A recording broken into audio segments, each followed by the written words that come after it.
World History Discussions, Chapter 7, Part 6. There's a coin honoring Alexander the Great, who conquered the Achaemenid Persian Empire after they'd been in power for about 200 years. He ended their reign in 330 BCE, but he didn't live that long to celebrate those conquests. And in 323 BCE, he died, and his generals fought over the land. In Persia, Seleucus was the victor, and you can see the Seleucid Empire in the purple dots. Not quite as big as the Achaemenid Empire, and it didn't include Egypt because that was the Ptolemaic Empire, and Greece was the Antigonid Empire, but still, the Seleucid Empire was the biggest of the three Hellenistic empires descending from Alexander the Great. Again, we'll cover a lot more on this when we get to chapter 10 on the Greeks. And Seleucus ruled from 305 to 281 BCE and kept much of the Achaemenid structure of government and administration and taxation in place. He kept the imperial roads like the Royal Road and the Postal Service going.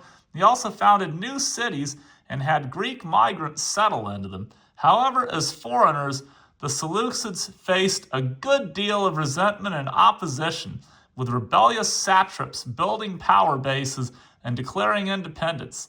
The Seleucids soon lost northern India, and later the semi-nomadic Parthians gradually retook Iran. The final blow, though, came from the west in 83 BCE when the Romans conquered the last of the Seleucid Empire. And so this is where it gets interesting. We got another map of the empires that followed. You got the Parthians in green. We'll get to the Sasanians a little bit later, very next discussion. But I mentioned that the Seleucids fall apart completely when the Romans conquer the last of them in 83 BCE, but they're overshadowed by the Parthians way before then, and the Parthians rise as early as 247 BC, which is only a little over 80 years, around 80 years after Alexander's death and the beginning of the Hellenistic empires. So pretty much you're in this 200-year period where you kind of got the Seleucids, the Greek Seleucids, and the semi-nomadic but Persian Parthians vying for control. So the Parthians had lived in eastern Iran around Khurasan. I'm not sure exactly how to pronounce that, but since Achaemenid times. They kept many of the steppe traditions of Central Asia, such as no centralized government.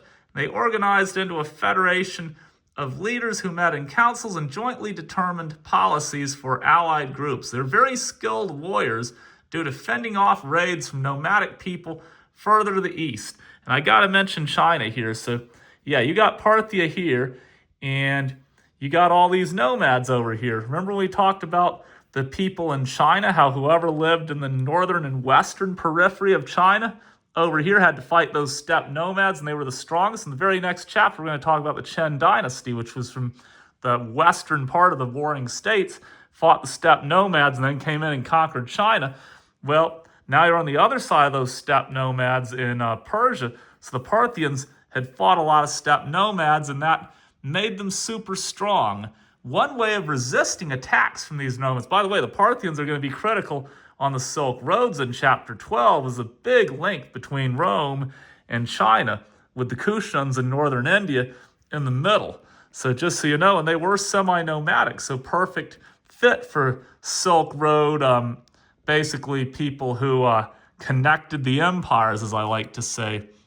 So one way that they resisted the attacks from the nomads is the Parthians would allow the horses to forage on the steppes in the winter and eat alfalfa, which made these horses much larger and stronger than the small horses of the steppes. And as a result, these large horses could support heavily armed warriors outfitted with metal armor to resist arrows from the steppe nomads, and very few could stand up to these Parthian armies.